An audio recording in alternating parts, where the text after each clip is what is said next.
Should you fear collapses? In today's video, I want to analyze a recent collapse during our adventure training program and discuss what happened, why it happened, and if you should fear collapses. Hey there, my name is Trevor Steele, and over the last 13 years, I've trained over 621 people how to fly paramotors, and let's dive right into talking about collapses. The first thing I want to talk about is what happened and why it happened. This happened in one of our recent adventure training classes with a student named Jerry. Now, Jerry had been pushing the limits of energy management, but doing so in a wrong manner, meaning he was not quite understanding how energy was built, burned, and used, and was putting himself in high-risk situations without even realizing he was doing so. Because of this, what we did when he came through the training course was kind of build a syllabus around restructuring and rebuilding the correct habits and understanding of energy. One of those things, and arguably one of the most important things, is understanding how to exit energy vertically, straight up, and how to catch the surge when the wing shoots forward. Now, Jerry had never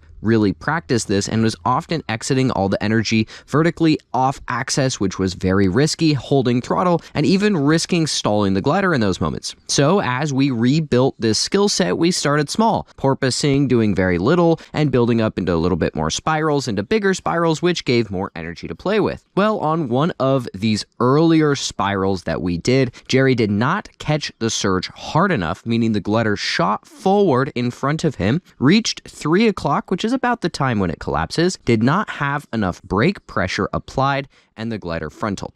As you can see from the video, the glider took this collapse, reopened, and flew away. After taking this collapse, he better understood what he was doing wrong, where he could improve, and ultimately didn't have any more frontals after this. His timing improved, his technique improved, and we were able to rebuild his understanding of energy management in a much safer way while still maximizing the fun that he was having. So let's talk a little bit about the actual collapse itself. When you build up energy, you've got, let's say, all this excess speed, and that speed needs to go somewhere. Now, usually people will use all this extra speed and energy to do wing overs and barrel rolls and all of that fun stuff. But when you're done playing with that energy, you need to get rid of it. You need to dissipate that energy in some kind of manner. There are two main ways that you can do this. The first way is by exiting into a turn. This is where you'll see people do some wing over and then slowly, gradually flatten their turn out in some direction. Now, that is the ideal way of burning off energy, but that's not the only way, and you need to also understand the other way, which is exiting vertically, where you exit energy and point straight up to the sky,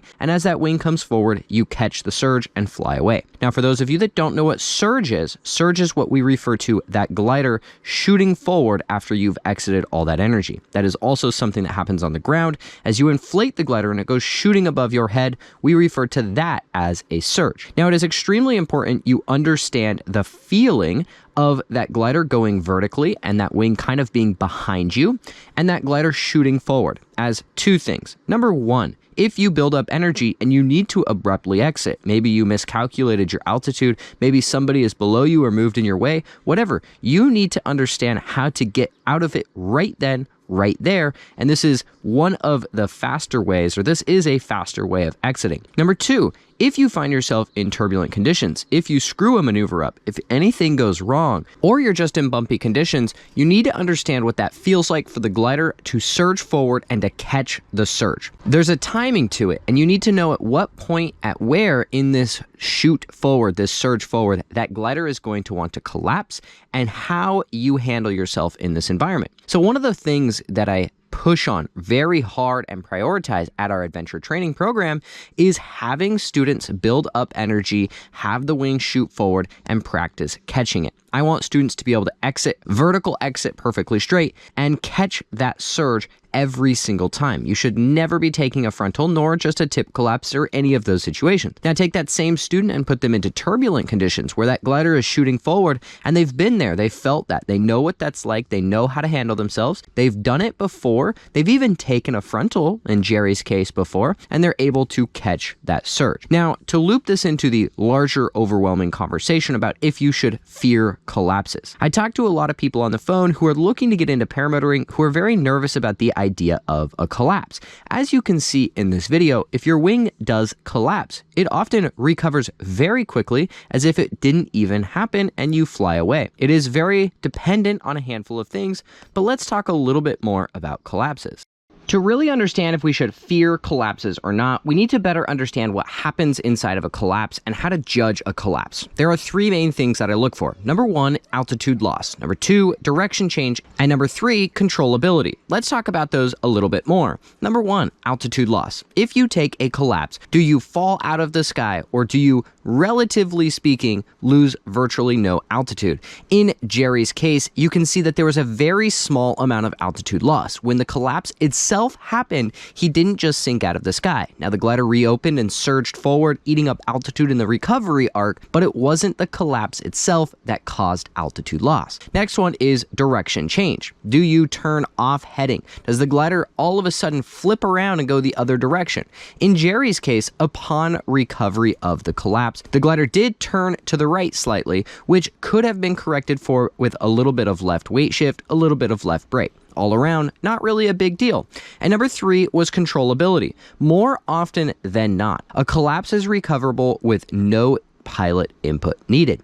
In Jerry's case, this collapse was fully recoverable without any input on his case, and sometimes trying to help the glider makes it worse. Oftentimes, pilots will overreact to a collapse and make the collapse worse. So it isn't really the collapse that is a worry. The bigger question is, what caused the collapse? Well, in Jerry's case, it was maneuver mistake. He messed up the maneuver, and as a result, he took a collapse. Oftentimes, another reason why you take collapses is some form of turbulence. So let's define a handful types of turbulence. The first one is thermals. Thermals will start around 2-3 hours after sunrise and end about 2-3 hours before sunset. So middle of the day. We tend not to fly during these conditions, not because we can't fly in thermic activity, but because we don't have to fly in thermic activity. Now, thermals are turbulent because turbulence is wind changing in direction or in speed. A thermal is pocket of hot rising air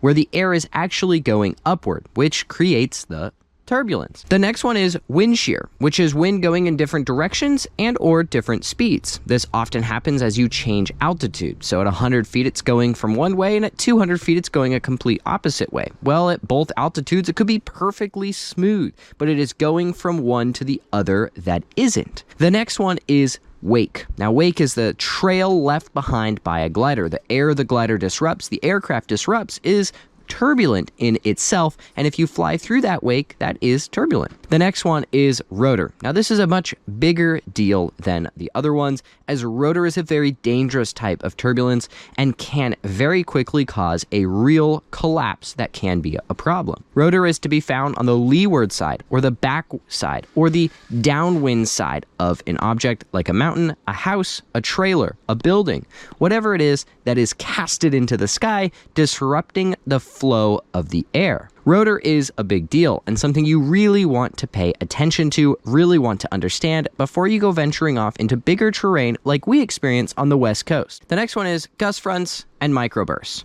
These are going to be coming from something like a storm cell that is releasing energy and producing a very strong burst of wind. Now, it may not be turbulent in itself, although most of the time it is. It is the sudden change from nothing to something that is very turbulent. Now, oftentimes within a gust front or a microburst, you're going to have very unstable, unsteady wind. And if you remember, turbulence is wind changing in directions or speed. So having wind changing in speed at a constant rate means it's very unstable, turbulent conditions. So to bring this all full circle, it's not really the collapse that is the worry, because the glider is just going to reopen and want to fly. Its natural instinct is to fly. You won't just fall out of the sky if you take a collapse. You can reach up and induce a collapse yourself. One of the things we'll do with our adventure training students who are very nervous with collapses is we will have them do a very small wingtip collapse, an asymmetric collapse, and even a full frontal collapse if they need to. The result, they realize how underwhelming a collapse really is. It's not that big of a deal. It's also very uncommon because, like we discussed, is with the turbulence types, It's not the collapse that's the problem.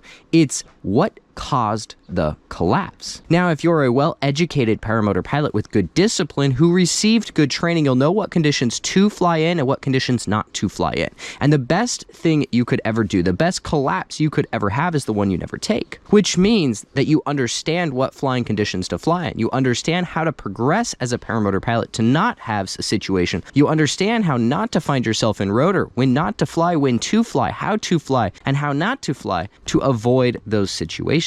If you're out there flying, if you're worried about collapses, it's really not the collapse itself that you should be worried about. It is, why did you take a collapse? What is causing the collapse? If you don't understand the environment, the wind, the weather, the flow, the energy of the glider, now that's a much bigger concern than the actual collapse itself. So when we're teaching a beginner training course and students ask us things like, oh, how scary is it to take a collapse? It really is not that intimidating. In fact, more often than not, you never see it. Like I said, it is not the collapse that's scary. It is what caused the collapse and why am I finding myself in a situation. The other thing that's also a very big deal is understanding how to handle yourself in the collapses. This is largely rooted in your ability to control the glider on the ground, or what we call glider control. How well can you control the glider on the ground? Because if that glider goes to surge forward on the ground and frontal, and you failed to catch the frontal, well, in the sky, the same thing's gonna happen. But the better you are at understanding how to catch that glider on the ground, the more proficient you are in controlling that glider on the ground, the more proficient you will be in controlling it in the sky. So having a great understanding, a great skill set, and experience kiting that glider on the ground at length, controlling that wing in every situation, wind, environment, and style, is equally as important. This is one of the things that really boils down to your training. How good did your training do?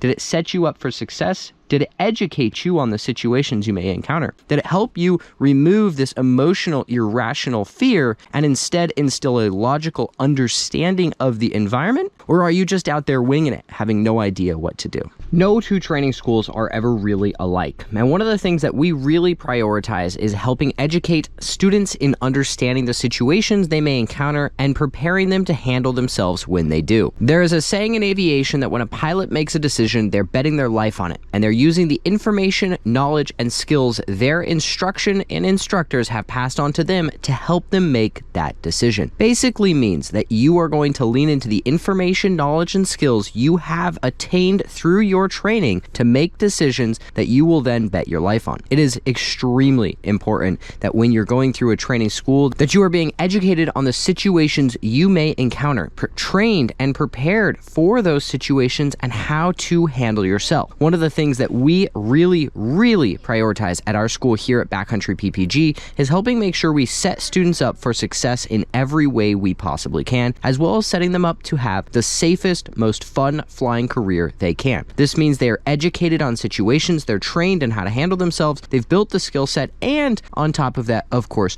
we taught them how to fly. A lot of the times, one of the most undervalued parts of paramotor training is the ground school and the underlining expectation instructors set on their students. Instructors need to make sure they're educating students on things, teaching student things, and not allowing students to slip below their expectations. The baseline that an instructor sets at the class is what the student is going to hold for the rest of time, meaning if the instructor did not value something enough and allowed it to slip once, it will slip forever. That is what I have seen through my 13 years of teaching 621 students, is that I have to set the expectations with students and hold them accountable to that expectation. Otherwise, the second I allow that to slip, they will slide for the rest of their flying career. Thank you guys for watching. My name is Trevor Steele. If you're interested in learning how to fly, we offer a 10-day beginner training program. If you're interested in improving your skills, knowledge, understanding of how this aircraft works, we offer a 5-day adventure training program. Visit backcountryppg.com for more information.